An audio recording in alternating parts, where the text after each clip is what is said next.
driver's track. A mile and 3/8 of slick asphalt that separates the good drivers from the great ones. The name of this race is the Southern 500. The track is Darlington.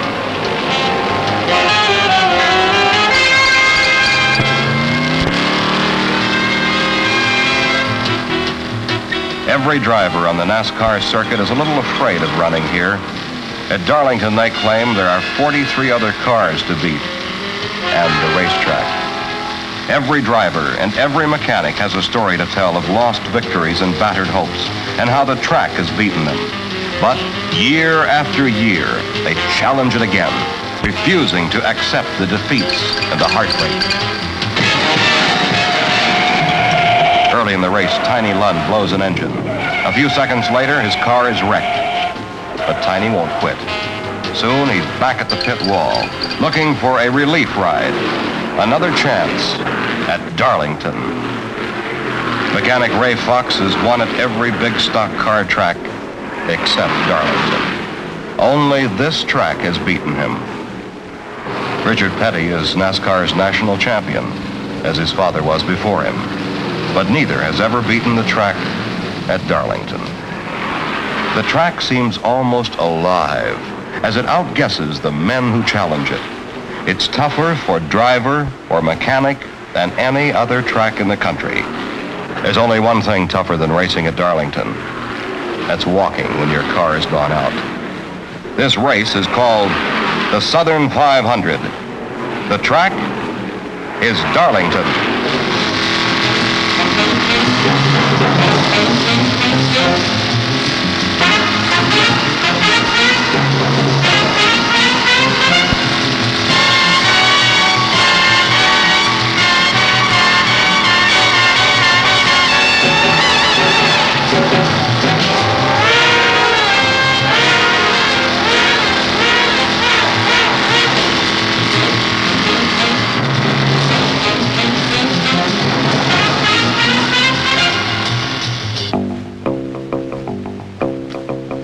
It's a driver's track, but you've got to have a car that will run.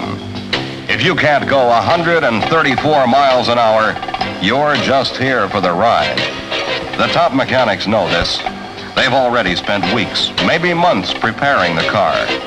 Now, with the race less than a week away, it's a matter of adjustment. 10,000 adjustments. Racing used to be a simple thing.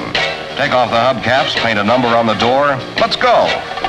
Now it takes a crew, equipment, an experienced mechanic, and months of work to build the most powerful racing cars in the world.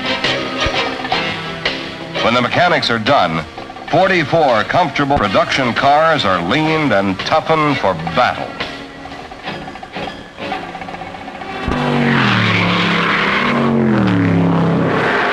Along with speed, they must also build in durability and safety for the driver.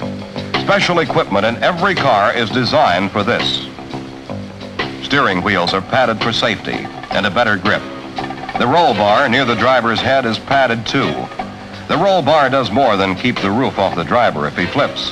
It's become a cage inside the body shell that keeps the car rigid at high speed and provides protection from any angle if the car is rammed. There's only one seat, contour fitted to each driver and equipped with a heavy-duty seat belt. Airplane-type shoulder harnesses are used by most drivers. Everything else that might burn has been ripped out, and there's a portable fire extinguisher in every car.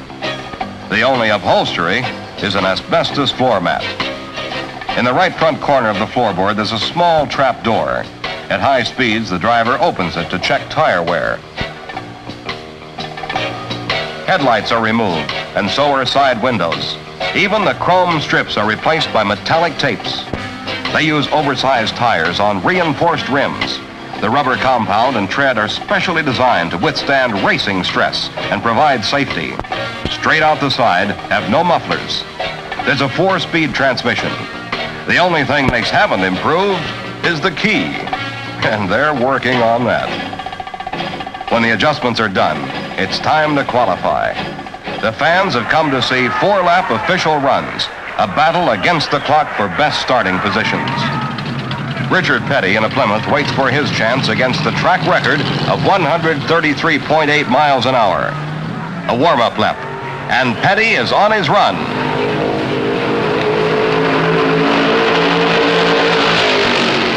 As Petty battles the electric timers, Dave Pearson settles himself in his Dodge. The doors are welded shut, another safety feature. Here comes Petty.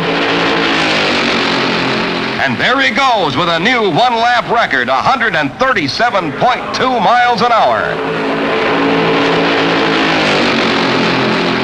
Petty's four-lap average is 136.8 miles an hour, almost 60 miles an hour faster than the first qualification record set here in 1950.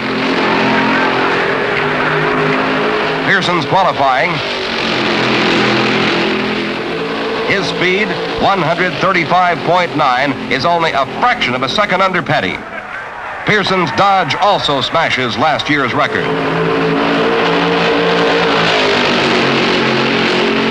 Fred Lorenzen wheels his Ford to the line. Until Petty's run, he owned the track record. Lorenzen's a money driver who wants to start the race near the front. He's on his run as his mechanic, Herb Nabb, watches. One look at Herb's face tells everything. Lorenzen's 1 mile an hour too slow.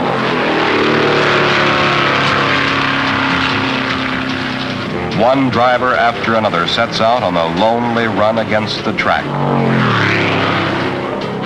One driver after another flashes past the electric eye at speeds that make this the fastest field ever to compete at the Darlington Speedway. When a car is qualified, the engine is pulled, a fresh one installed. These engines have nothing to drive but the wheels. No radio, no air conditioner, no accessories. All the horsepower goes into the battle against the track. Even Richard Petty's record-breaking car gets a new engine. Richard's father, Lee Petty, three-time national champion in his driver days, heads his son's crew. Meanwhile, the last few cars take the checkered flag. Then the track is closed until the race.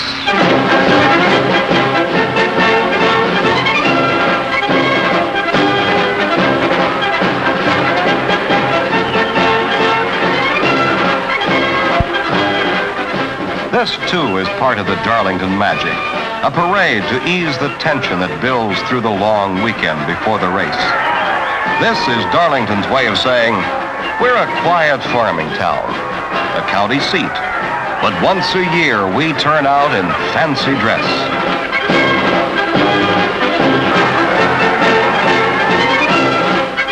Here we are, Darlington says, not long removed from mules and red clay. But Labor Day weekend, we're the capital of the auto racing world. What's Le Mans, or Monza, or Monte Carlo? Nothing compared to Darlington when the stock cars run.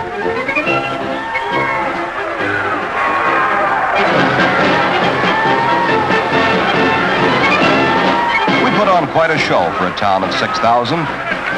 We try to make it fun for everyone, and almost do. And tonight, we'll turn to another Darlington tradition. We'll honor beauty as we honor speed. A new queen will be chosen. A new Miss Southern 500.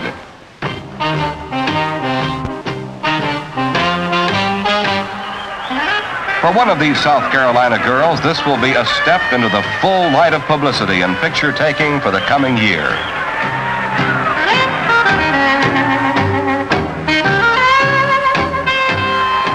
A return to the shows.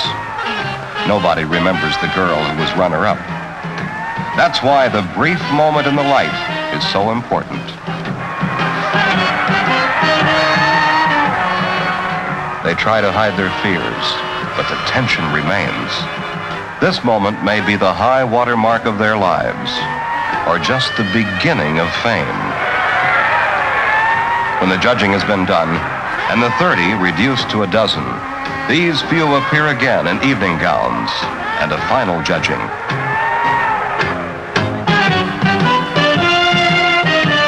Then all the girls are called back to the stage as the winner is named. Miss Sherry Sellers of Darlington becomes Miss Southern 500. This is the first time in the 12-year history of this pageant that a Darlington girl has been selected queen. Sherry doesn't know whether to laugh or cry as she accepts her royal crown. And a moment later, the first of many gifts, a mink stole.